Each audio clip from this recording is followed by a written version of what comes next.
Hello, glad you're with us here on Faith Works Live. I always say that it's my absolute favorite thing to have you and me and this microphone where we get to talk about Jesus and how to live like him on the daily.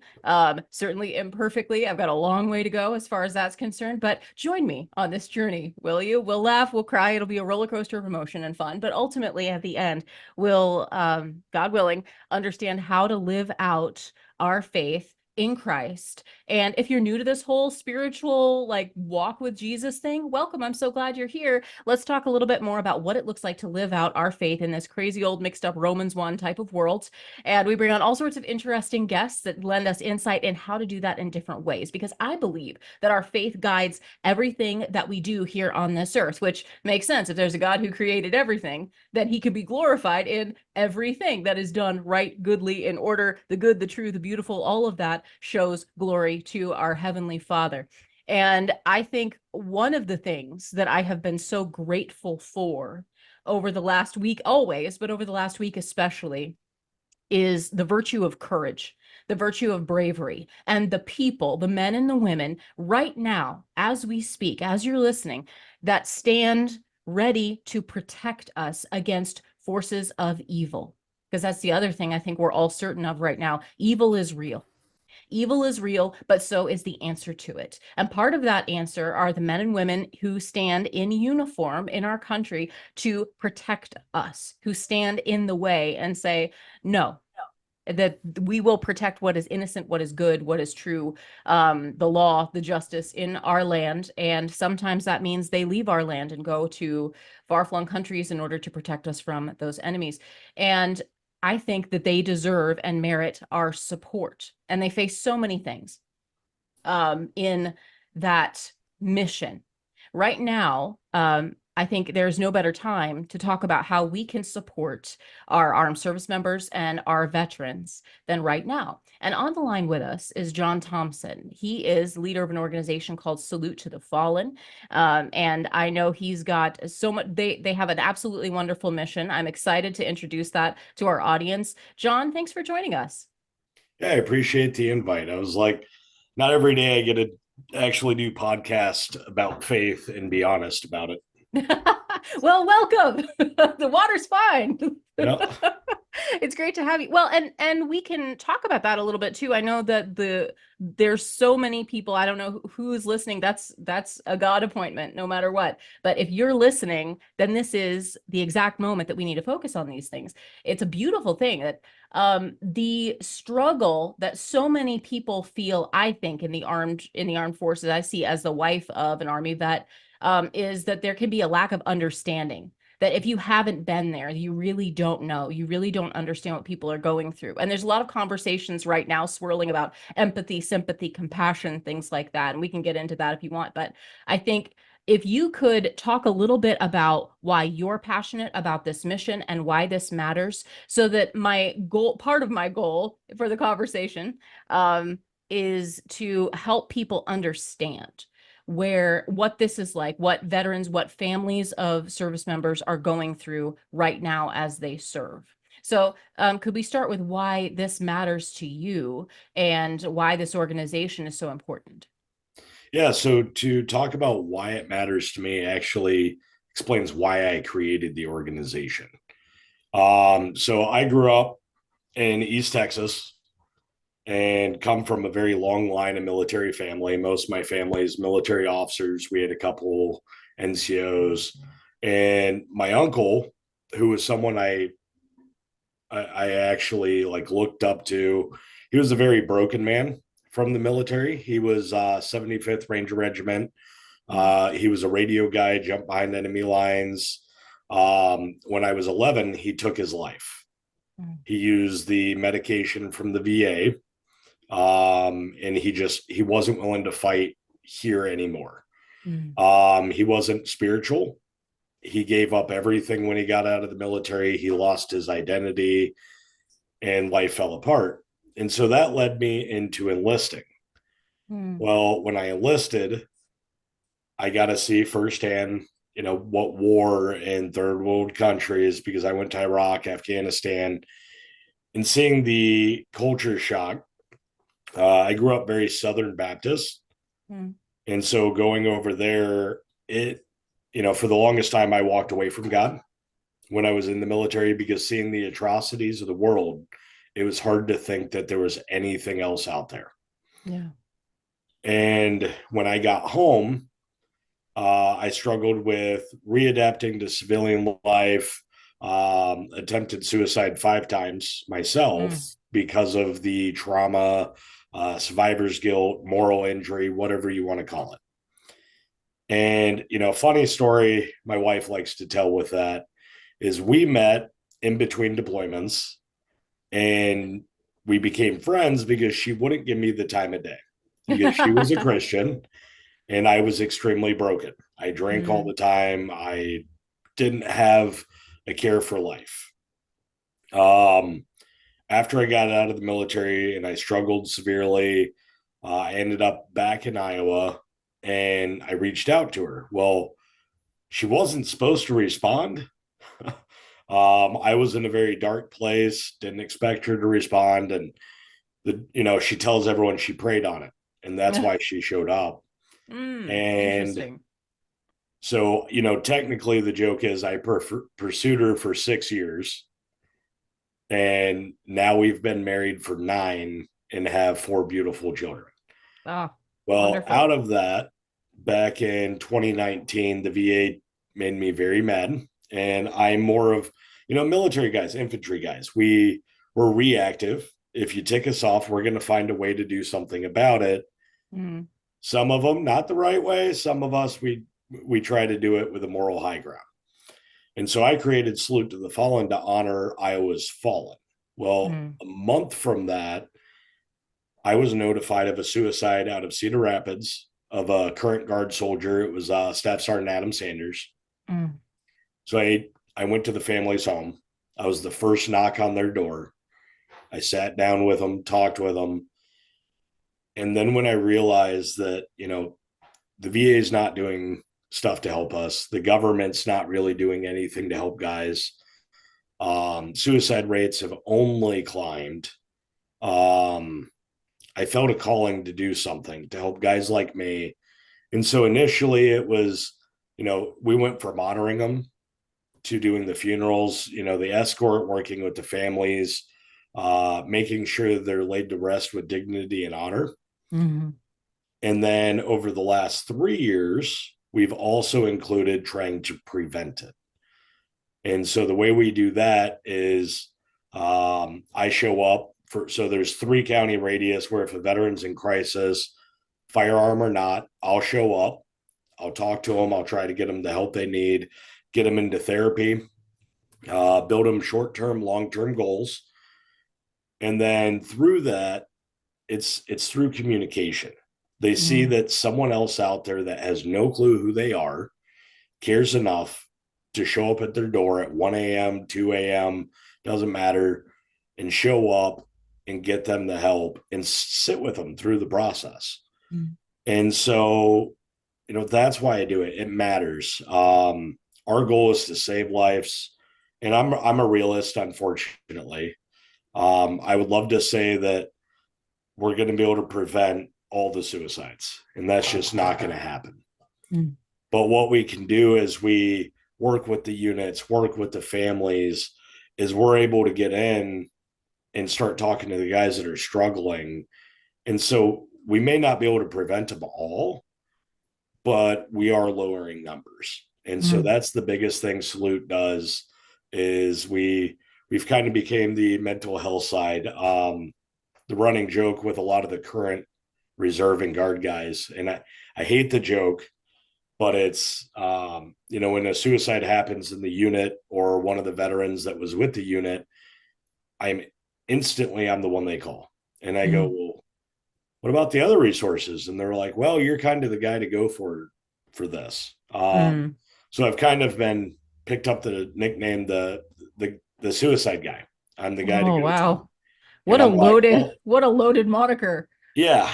And so, in 6 years, we've handled roughly 537 funerals. Oh my goodness. Out of those, about 420 some odd have been suicides in 6 years. and that is Iowa, Minnesota, Wisconsin, and we did 2 in Illinois.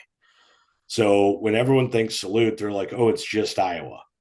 And that's how it's been, because Mm-hmm. my mantra I tell people is we're not going to expand until we get it right in our own backyard. Mm-hmm. I'm not a Fortune 500 company. We're not a big nonprofit that just wants to expand without Sure. resources. That's how you end up with a massive overhead and not doing much for that you say. No. So when I say we've kind of done Minnesota, Wisconsin, that's because what we have learned is reserve guys out of units we've helped have transferred because of toxic command or whatever the reasoning. They're moving to these other um, states. Mm-hmm. And so when something happens, they remember when we came in and worked with their unit during a troubling time, and they go, we have a guy. Sure. And so I'm unique. My wife hates it on certain aspects.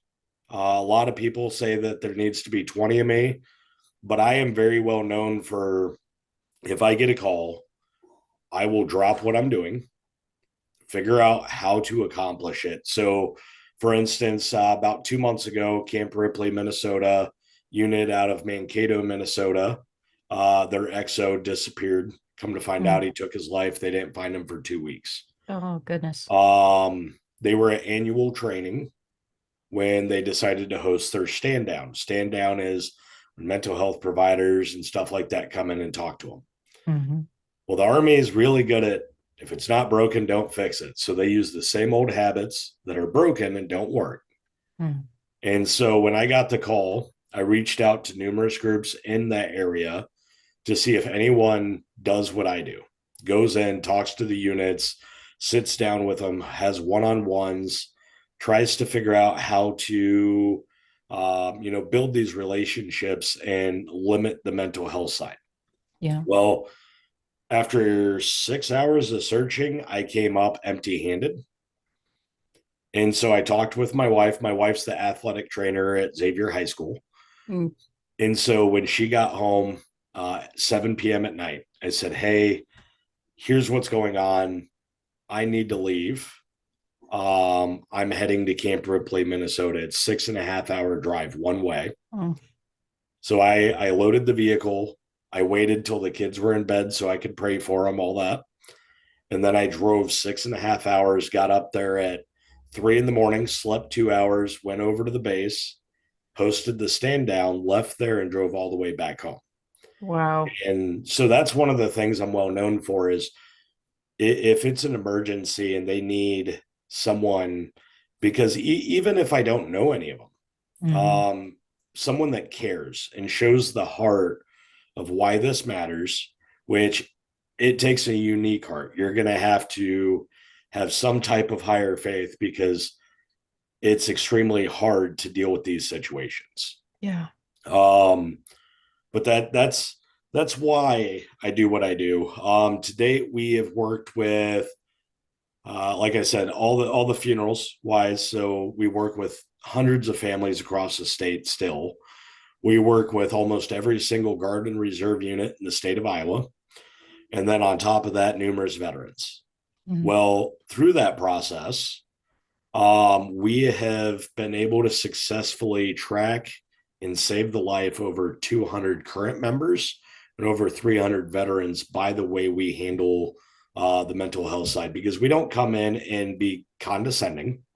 Mm. We don't condemn them because mental health is a severe battle. It's a spiritual battle.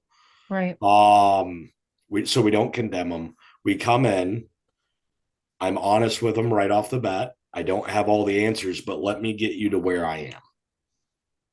And so, one of the funniest things, and all veterans say it, if you know a veteran, you're gonna hear it, is, well, how do you get it? How do Mm-hmm. you understand? Right. Well, when you're saying that to someone that cares, it hurts. Um, but when these guys say it to me, I sit them down and I go, look, here's how.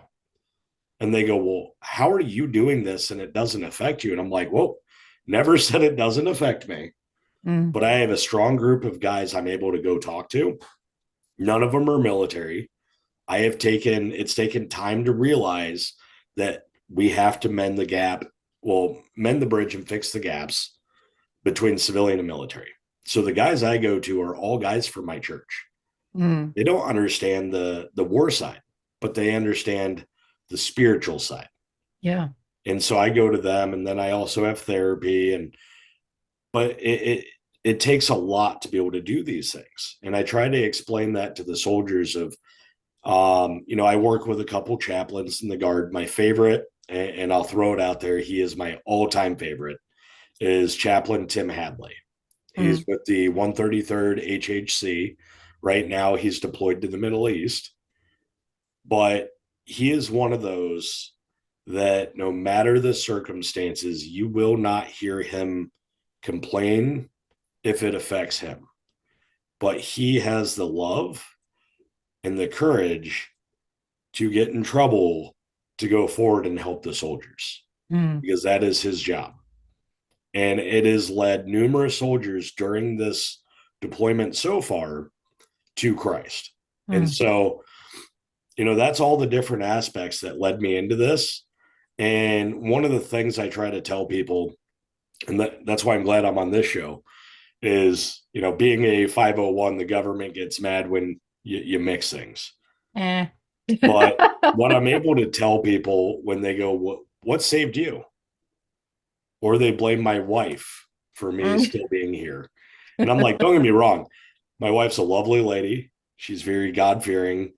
Probably the only person in the world that scares me because I sleep next to her. So ample opportunity. But, she led me back to the church. But Mm, God's the one that's been able to turn a lot of the stuff around in me. And like I tell people, was it clean? Was it pretty? No. It was messy. It looked bad and it was painful. mm. And so, there's a lot of aspects that these guys are struggling with that they gotta lay down. And the only way to do that is for them to reach out, not just to military guys, but to civilians, build bonds, build relationships. And, that community relationship, no matter who it's with, that's what saves the lives. Mhm. Not my organization, not the VA, not medication. It's the heartfelt relationships and the true definition of love. Right.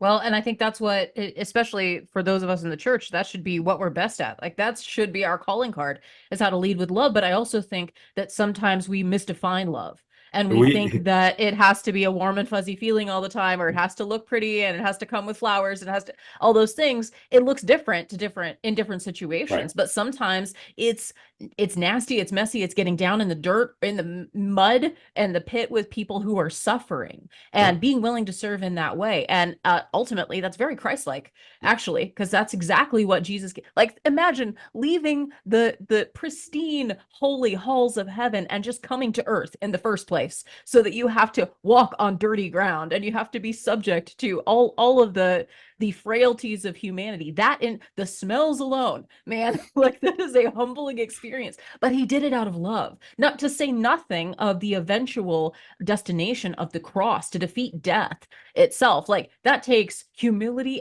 ultimate courage. That's ultimate love because it's ultimate sacrifice. And I Right. know that our veterans understand what sacrifice is, but they may not be able to bear the weight of feeling like they're all alone in that sacrifice, or what was it all for? So Yep. just transparency. I didn't serve. My husband did. And so I feel like I definitely have a stake in this fight. I know a lot of wonderful members of the military, both currently and veterans who have served. And so I care so much about this. I come from, again, a family that is very proud of their veterans of military service. But I might not be able to understand everything that somebody's going through, or even that my husband is going through. We have a lot of those conversations, and that's a big part of our growing together as husband and wife, was understanding our differences and your background and your stories, what you're willing to share with me.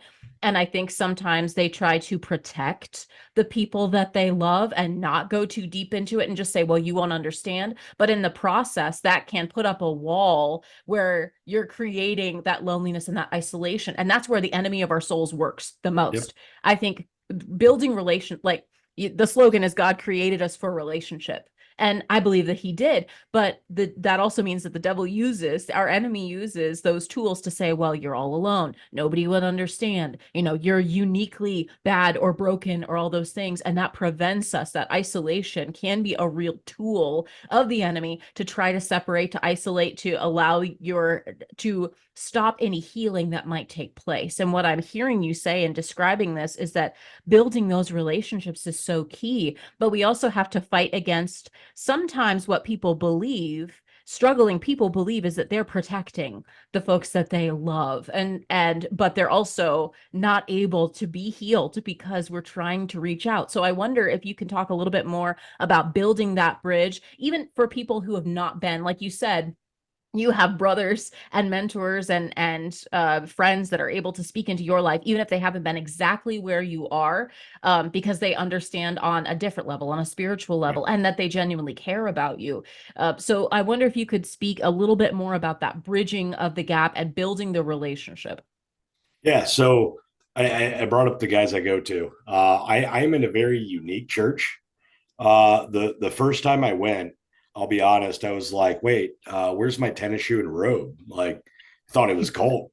It's Oh a house no. church. Oh no. You meet in each other's houses. There is no building. Uh-huh. But as you learn, the way we do it, and that's what led me into Salute. The way we do it is we don't have a pastor. We're all called to be disciples. So Mm. we follow the biblical principle. We all bring stuff and teach. We have conversation of what that looks like. So one of the things I've been bringing up a lot lately, which ties to the whole love side, and it hurts feelings. Thank God I'm infantry. I'm good at hurting feelings. Um, is the definition of love has become so lost on our Yeah. society. You have different groups or different groups. I'll leave it at that. That push love very differently. Some are, oh well, love is you have to allow me to do whatever the heck I want. You have to love me through it. Period. You have others that think love is more of a physical thing. Mm-hmm. And so, as I've been speaking to people recently, and I spoke with some last night on this, love is not always beautiful and pretty and majestic. Love is messy, but it is kind. And one of the biggest things that gets thrown in my face because I'm a Christian is, well, the Bible says love your neighbor. I said, yeah, you're right. It's Mm-hmm. there. But that's not the only verse. It also says, go and sin no more. Never once in the Bible did, through all of Jesus's teachings with love, he sat with the, the Charlotte or whatever people call her. He sat with the tax collector, the worst of the worst back then. Mm-hmm. And he loved them. He didn't okay the sin. He discipled them. And when they were done, the statement that resonates that he said was go and sin no more. Not, hey, I love you, go do whatever the heck you want, Mm-hmm. but go and sin no more. Now is the time to stand for life. For 50 years, Iowans for Life has been the longest standing nonprofit pro-life organization in Iowa, and they stand strong today as Pulse Life advocates. They believe in defending the defenseless, and that's what we need now, a new generation to value the sanctity of all human life from fertilization till natural death. They advocate at the Capitol, in classrooms, at events across the state of Iowa on abortion, on family planning, on physician-assisted suicide, euthanasia, basically every issue where the culture is so contrary to what God calls us to. They're standing in the gap as defenders of the defenseless, and they're a voice for the voiceless because they believe in the value of life. And if you do too, sign up for their newsletter and get involved today at pulseforlife.org. That's pulseforlife.org. At FaithWorks Live, we're proud to partner with InnerVisions Healthcare. In unplanned pregnancy and STD situations, they offer help and hope. It's all confidential and it's all free. If women are in a crisis pregnancy situation, they know that they can get real help at InnerVisions. Free pregnancy testing, free STD testing, free ultrasounds as well to see that inner vision. Because women deserve the truth about their bodies, about their baby, about all of their options.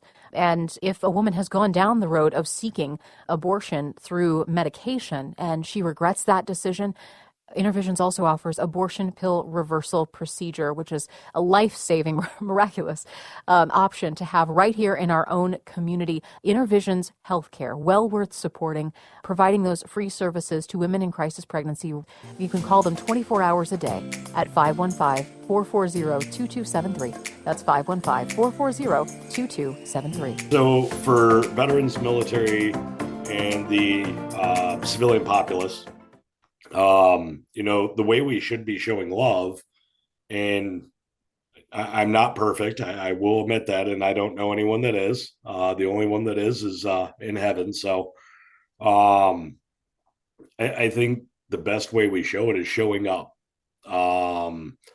Showing up when people are struggling, showing up when people are living in sin, and just being forthright with it and walking them through it. Because what I have seen from the mental health side and all that is the enemy is really good at playing on emotions, playing on, not being able to forgive yourself, whatever it may be. And it ties lies to those emotions. So for like me, when I struggled, and I still occasionally do, was you're not good enough. You're a monster because of the things you did. And you would be better off not here. And so the enemy will root lies into beliefs, but not just that. The enemy is really good at making it seem righteous sometimes too. Yeah. And so sometimes you're like, oh, this is what I'm supposed to do. And so I always like, even guys that don't believe that I work with, I always tell them, well, if you were dealing with a major medical emergency and you go to a doctor and you didn't agree with anything the doctor told you, would you look for other answers? Would you go and get other opinions? Yes. Why don't we do that with our faith, with our struggles? There's options, but we choose to take the one and just sit. And so that is the best way I think we can bring love into society, is showing up, caring, but being honest. Sure. Love, all because I love someone doesn't mean I'm willing to lie to them. Well, and that is such I think a key realization and a hard pill sometimes for our generation to swallow, mostly because we have a lot of voices and influences telling us the opposite, which is, well, love means to accept. Love means you have to feel what I feel. Love means you have to agree with everything I say. And no, I'm sorry, it doesn't. But that's because I understand there is such a thing as objective truth, objective reality. Like that's just where I'm coming from. I'm rooted in that. And that's not because, and it's not my definition of something. I am wrong far more than I am right according to the objective standard, but that's the only way that I can learn. And that's the only way that I can grow, and to continually be angled toward that and say, well, this is the objective standard fact truth for our listening audience. I'm doing the Bible sign language over here. Sorry, I've got little kids, so that's just what comes out. I talk with my hands at the best of times. But it's the struggle I think that we have is against this generation that has been taught that feelings are fact. And that if you feel a certain way, you have to follow that feeling. And no, you don't. In love, and hallelujah, no, you don't. We get all kinds weird thoughts and instincts or emotions, and those are all meant to be signals to point us towards something or to reveal something about our human experience, about what we should be understanding or about what we should be curious about and look into.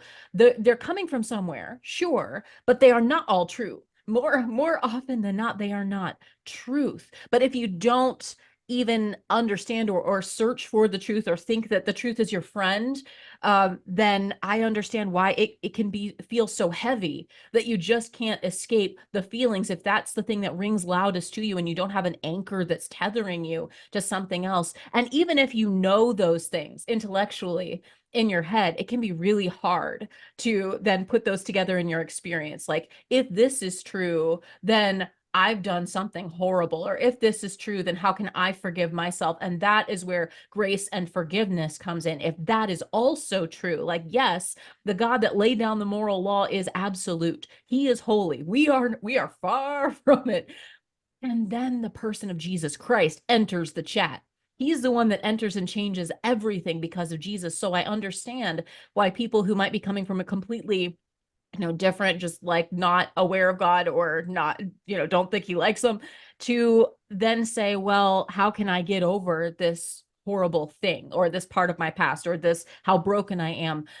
That's why we need to point them to Jesus. It's not just because we're trying to like shove our beliefs down somebody's throat, but from my perspective, that's the only thing that changes anything. He's the only one. He is unique, because every other religion or every other path that you might point to will say, well, you just got to pull yourself up by your bootstraps, or you're right. I don't think you're I don't think you're good enough. I don't think all of these things. And the truth is we're not, but the good news is he is.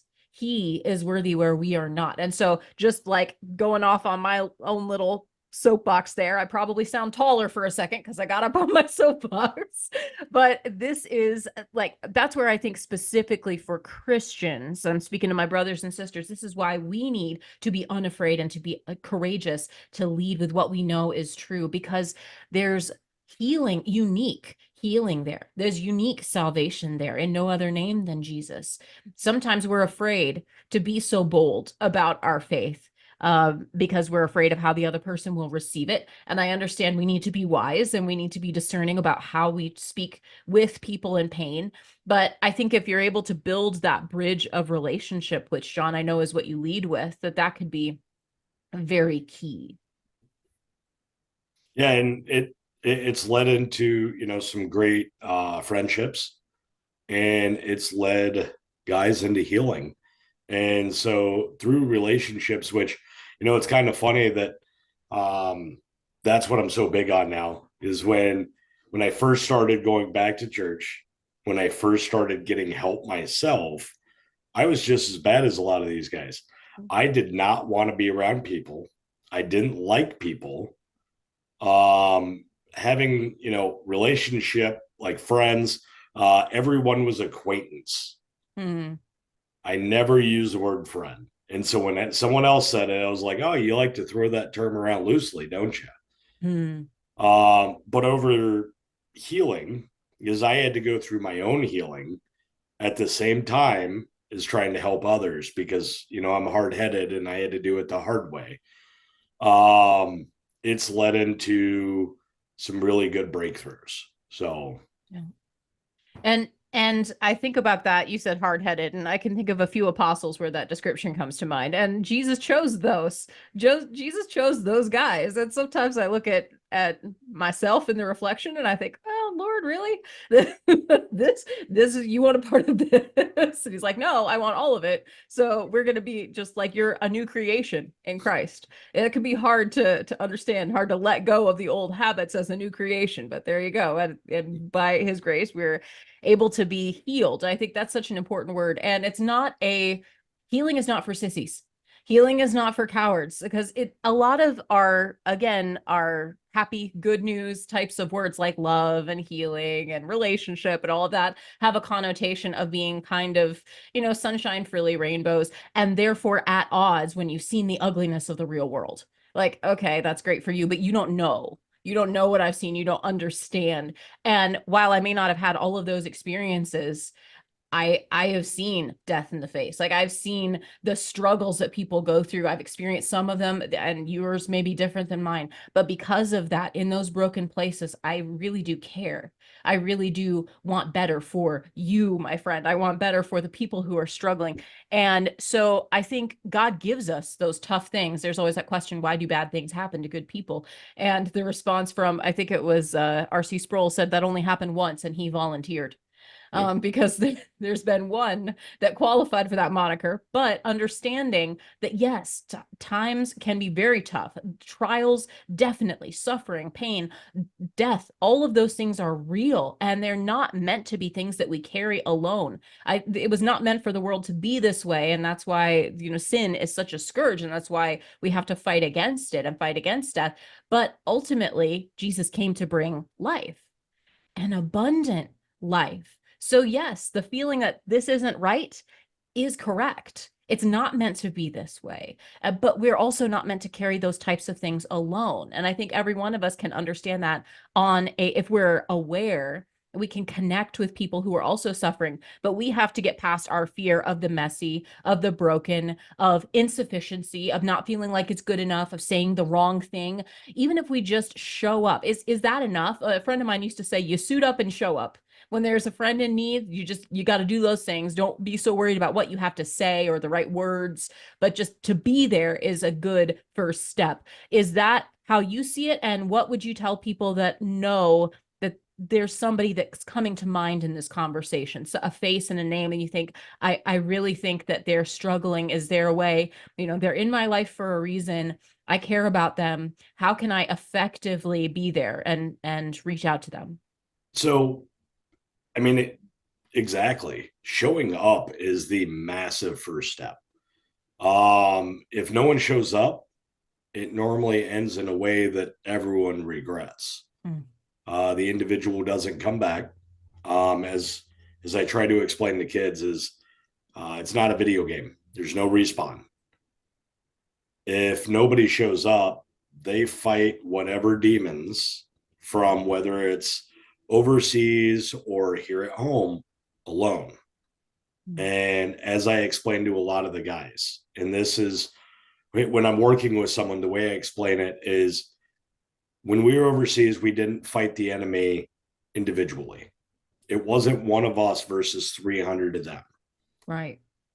You had teams. Why are you fighting it alone here when you have a team? And so showing up and showing people that are struggling that, hey, I'm willing to be on your team. You matter. Yeah. Even though the enemy's voice is loud, showing up will mean more.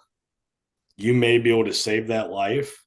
And as you sit and talk with them, you can normally gain a good response of where they're at. Do they need to talk to someone that does this more? Do you need to reach out to a group like mine? Do you need to reach out to police? Do they need admitted? Do they need help? You can find that out without asking those questions just by sitting and talking. They'll tell you. You don't have to ask the right questions. You don't have to say the right things. But if you sit there and you listen and you let them talk, they will tell you exactly what they're needing.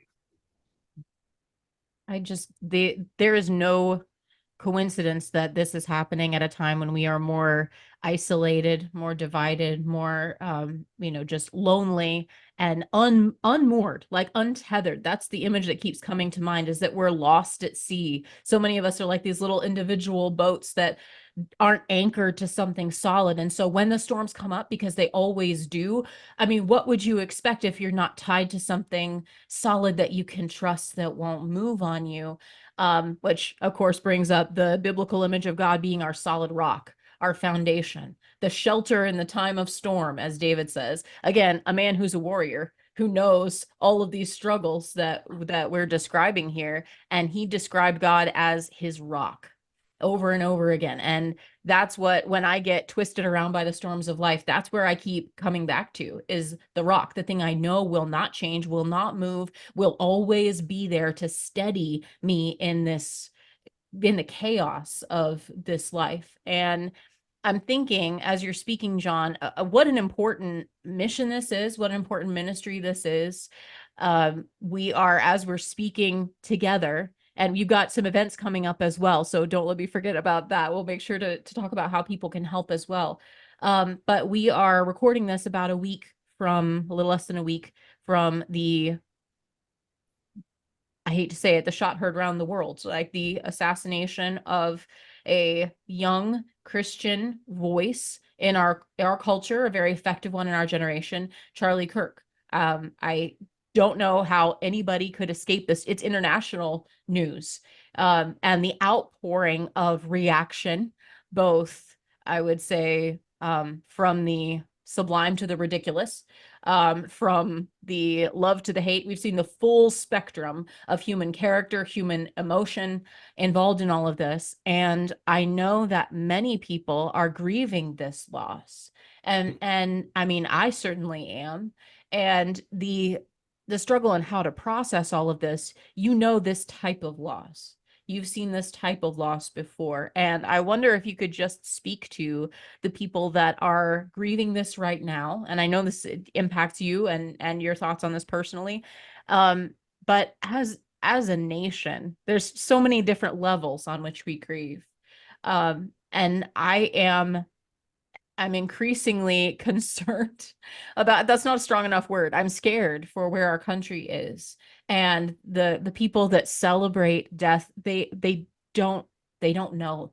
All I come back to is forgive them, Lord. They don't know what they're doing, what they're crying out for, what they're justifying or celebrating. And I for someone that has sat with people who are grieving, or people who've suffered deep loss, and are still willing to put yourself into that situation to honor them, to try to save those lives when you can.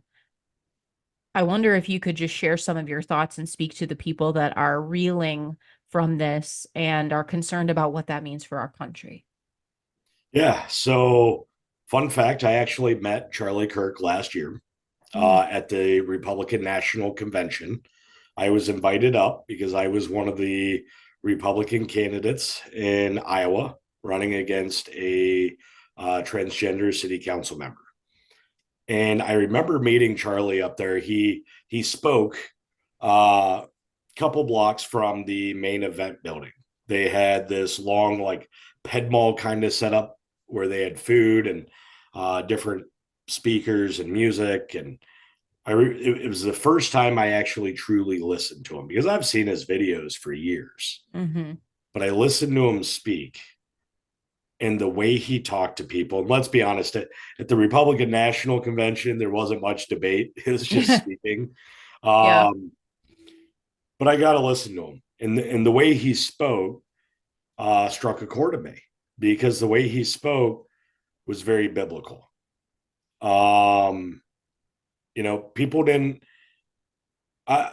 My belief on why he was killed is not because he was a Republican, not because he was traveling around and speaking, but because he was saving the youth of our nation by taking them closer to Jesus, and because he was a Christian.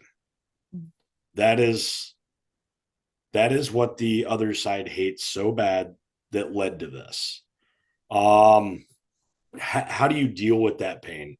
So I got sent the video literally a couple of minutes after it took place. It was close-up video. And I remember looking at it, and it was one of my political friends that sent it to me. And he goes, Charlie Kirk just got shot. And I'm like, what? And he sent me this video, and I watched it, and I said, no, Charlie Kirk just got killed. Yeah. And he goes, how are you sure? I said, you can't survive that. I said, why is this online? You just witnessed someone murdered live. This isn't okay. Like, kids should not be watching it, but they did. High school kids saw it. I just saw yesterday a huge news article. A teacher was showing it to their 10 and 11-year-old classroom students. I don't care what side of the aisle someone's from. Violence of that level, it should not be out. It should not be seen. It shouldn't be happening. And it's concerning watching the division. So it literally happened on the eve of the 24th anniversary of 9/11. Yeah. The day when our country was hit so hard that we grew extremely close as a nation. We loved our neighbors. We worked together to help each other. But this time around, what we saw would someone be assassinated because of their beliefs? And then we saw people celebrate it. And to me, and I struggled with this at first, I will be brutally honest, I was angry when I saw it. And when I saw the comments people were making on my local news station and everything else, in my head, I thought these are the same people that would have celebrated 9/11. The morals are gone. We saw the enemy clear as day, and it's not flesh. It's the enemy. It's principalities. Yeah. I honestly, I mean, you saw the devil walking the earth amongst the comments, and they haven't stopped. Last night I was at a vigil for Charlie Kirk in Iowa City, and it was moving, it was inspirational, it was peaceful. You had three people yell something stupid as they walked by. That's their right. But instead of the crowd creating it, making it go worse, what'd they do? They started chanting Charlie, and then they turned right to prayer. We're seeing a very big difference in the type of people out there in our country. And the amazing thing, even though it's an extremely scary and volatile time, the amazing thing is churches had record numbers on Sunday. Yeah. People sat on the floor because there was no room left in the pews. This has led to a revival that Christians should have had for decades. Now, the most painful thing that I've seen, and I call out both sides on it, the threats of violence should not be coming from either party, Right. should not be coming from either side. And I struggled with it at first, being a veteran and knowing the complicity of violence. And most veterans wanted retribution. We wanted someone. It's a very human response. Yeah, definitely right? with the comments coming out.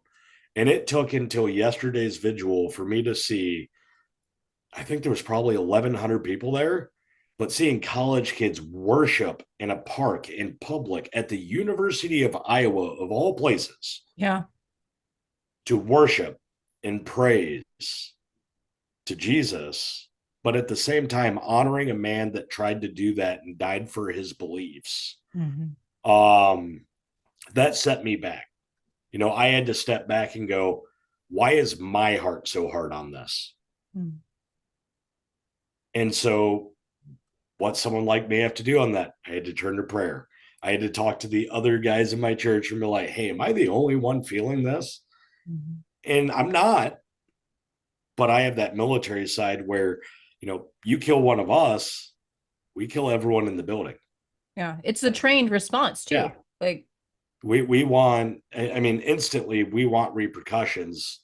And I saw that veterans that have stayed out of politics have never made a political post. I haven't seen it in, 10 years out of these guys came out the day Charlie was assassinated and called for war.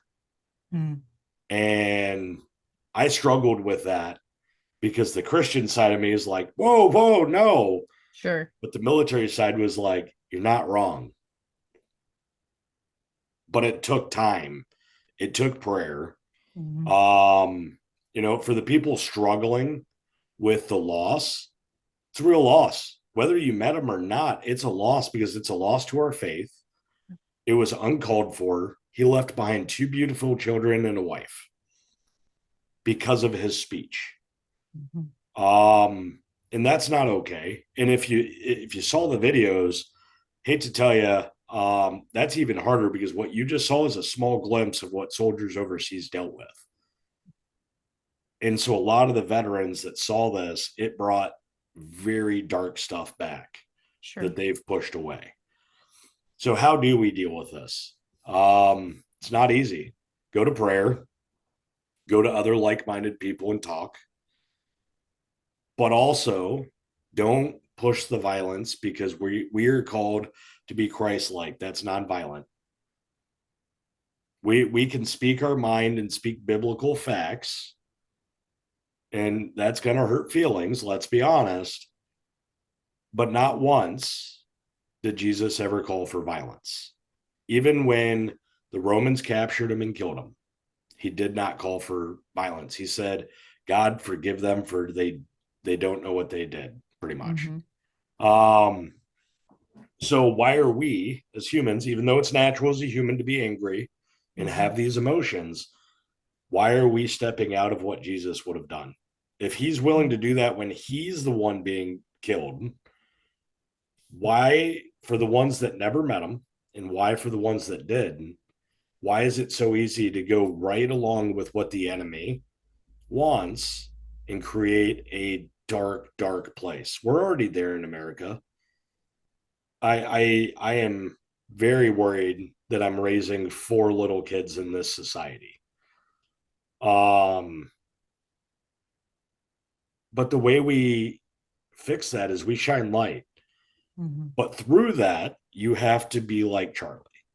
You have to be able to stand up for your beliefs, and you have to be willing to die for them. As Christians, we are called to be willing to die to our faith. Which for people like me, that's extremely hard to think of and hear.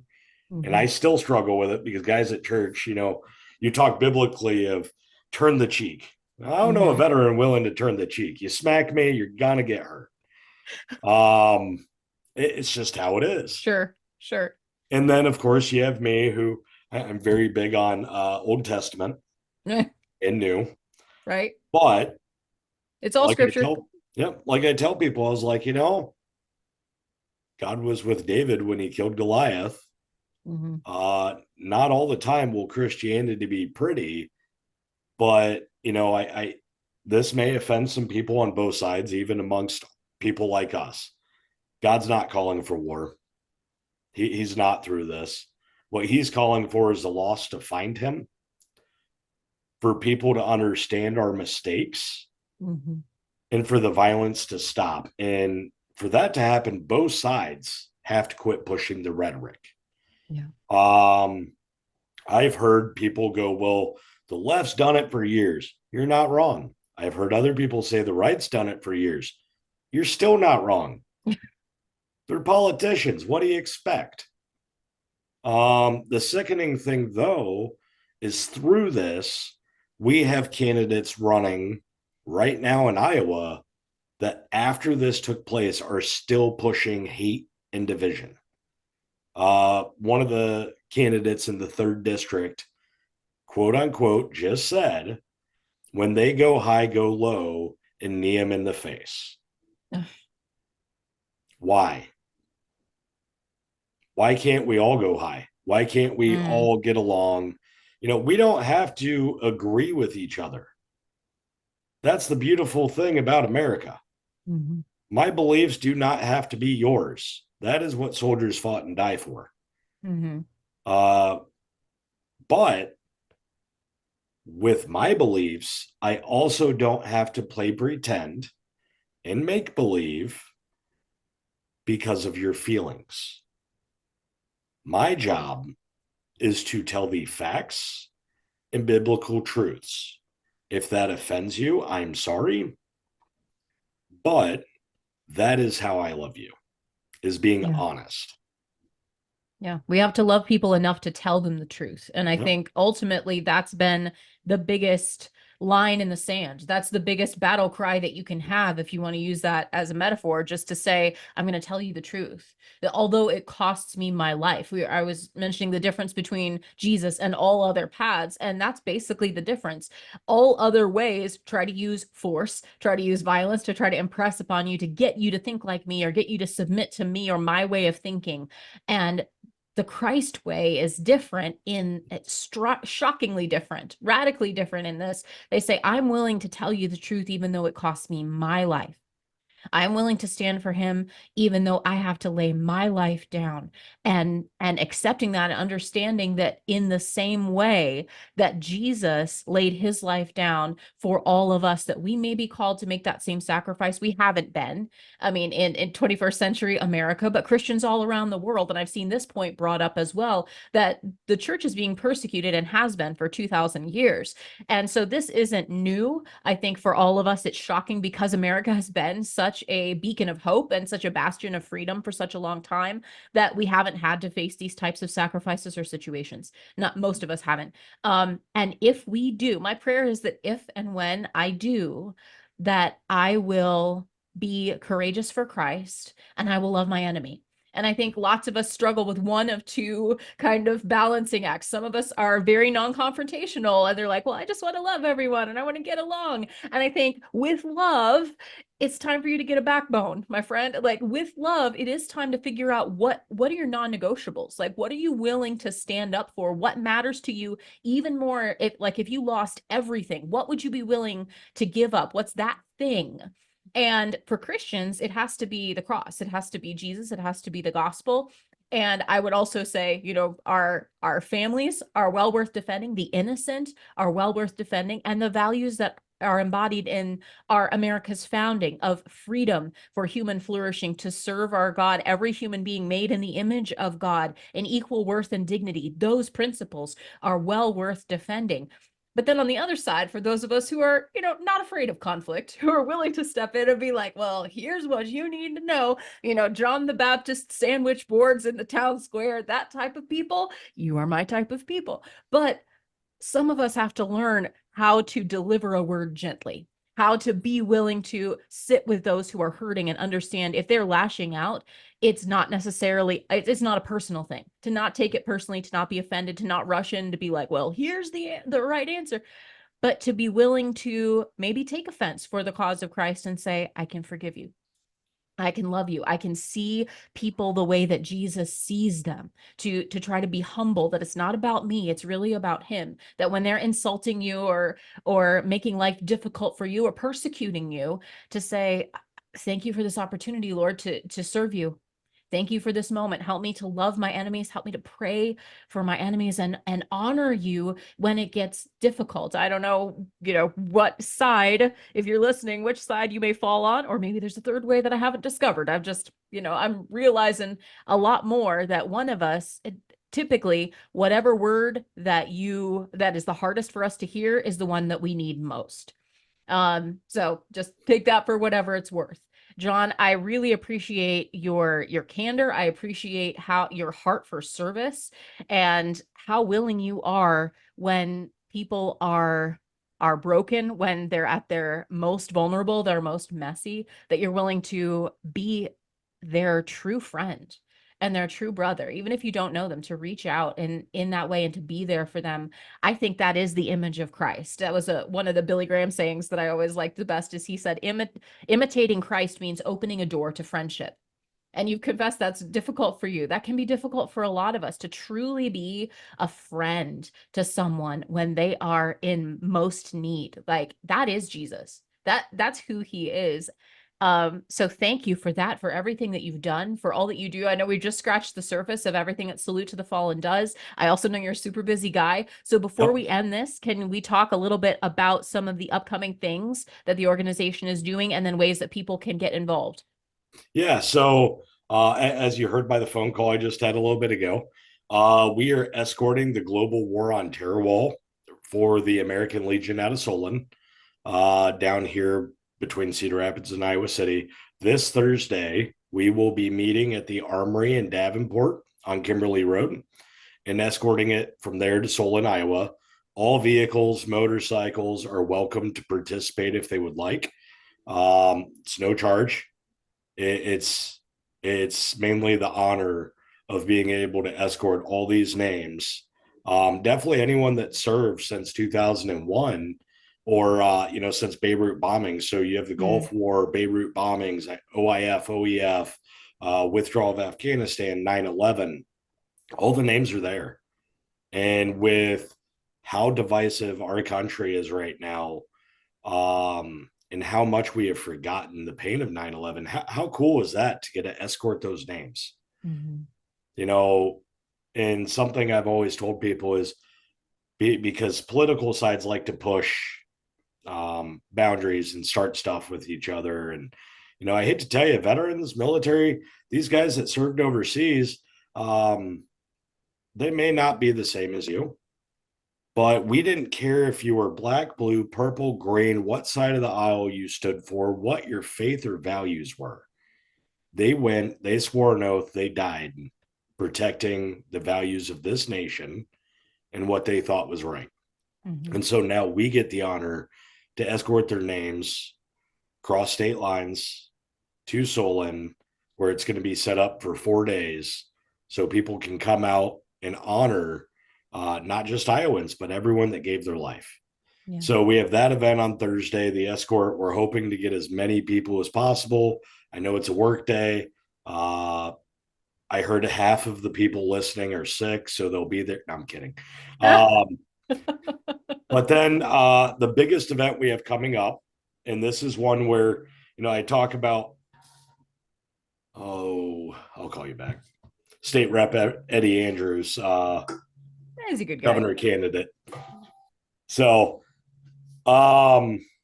we have our gala December 6th this year. So this is our third gala. This year is a salute to service masquerade ball. The last 2 years have been a salute to troops black tie gala. And everyone goes, why the switch? Well, 2 years ago, we opened up all of our services to first responders. And 2 years ago, my wife hounded me to host a gala. And I did not want to do it. Not big on lots of people or the planning, but it went extremely well. We had federal and state legislators. We had Iowa Guard General. We had brass and everything else, and the Army band, and it went very well. Well, then last year we kind of it was kind of the same. Army band, state, federal politicians showed up. Last year, I think we had one speak because he was in the Marine Corps and then served with, I believe, intelligence. So he was one of the speakers. And then this year, because we've had to change the venue because we've sold out the last 2 years. So we changed the venue so we're able to have 600 people. I thought about, how do we honor not just our military, but first responders? So we picked 3 out of each. So we have 3 military, 3 first responders, but go figure, a lot of the so 2 of the military that were picked are also first responders. Oh, fun. 2 of the first responders we picked used to be military. Nice. So it correlates. That makes total sense. So this year, we will still have federal and state politicians that will be there. Being a 501c3, we don't give them a political platform. We're just not allowed. But this year we have a colonel that served 26 years in the Marines, 33 deployments, 6 into combat zones. He left service early and got knocked down to a lieutenant colonel for retirement. So he didn't get his time and grade because he struggled with severe PTSD. So he traveled the world for a couple of years looking at things that worked that was not related to big pharma. And then we have a 3-star general flying in from Arizona who is huge on mental health. He used to be in charge of 5th Army for the United States Army.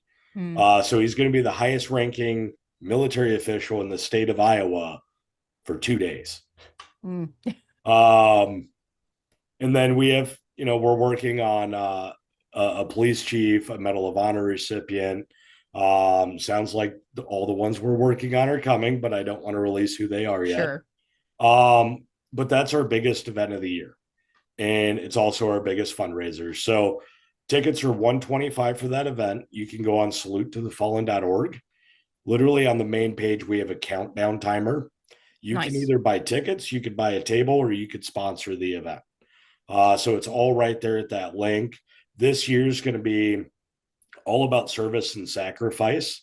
One of our award honorees, which you heard me talk about earlier, Chaplain Tim Hadley, He will be receiving his award on a fob in the Middle East Mm, because he won't nice. be home. And Right. so his will be videoed. But then, the talk is based around service, sacrifice, the mental health side, but chaplain will still lead us in prayer and all that, just through video connections. So those Mm, are our two big events this year. As of right now, we don't have any other events planned, as the gala is taking a lot of my time. sure. But those are the two where I would highly suggest being involved with. If you want to be involved and learn about the mental health side or the care package side, because we are shipping out close to $500,000 in care packages this year Mm, between now and December. If you want to be involved in that, the best way to get involved is reach out to Salute to the Fallen. So, magical thing about that, when you look up Salute to the Fallen on Google and you call the number, it takes you directly to my cell phone. oh, nice. Always And on the call. reason, yep. And so the reason that is we're the only crisis organization where when you call, you're getting the guy that's going to show up. You're not Hmm. getting someone in an office. You're not getting a million questions. You're calling me directly. And I answer the phone at all times. If I'm on the phone with someone else in struggle, I'll call you back as long as you, hey, shoot me a message, be like, hey, I need to talk. Hmm. That's what I suggest people do. If I'm on the other line and I don't answer, shoot me a quick text. As soon as I'm off that, I'll call you. Doesn't matter the daytime or night. Um, and so that's how I would tell people to get involved. Reach out to me, shoot us an email online off of salute to the Hmm.